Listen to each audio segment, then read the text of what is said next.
Dacă ne înfruntă munții, cu munții ne vom bate, pentru lumina țării și pentru libertate.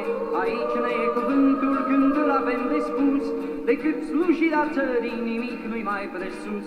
Jurăm credință luptei, oricât ar fi de grea, jurăm că pentru țară și viața ne vom da.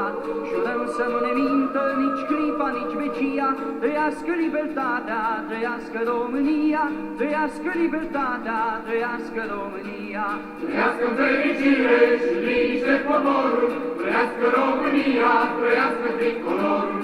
Trăiască în fericire și liniște poporul, trăiască România, trăiască tricolorul.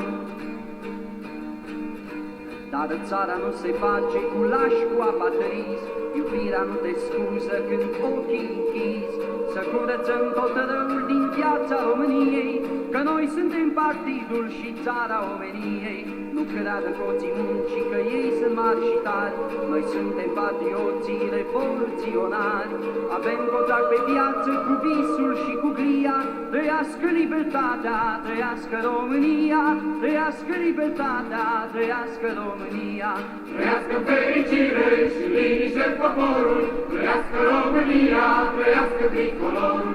Trăiască fericire și liniște poporul, trăiască România, trăiască tricolorul. A noastră este țara.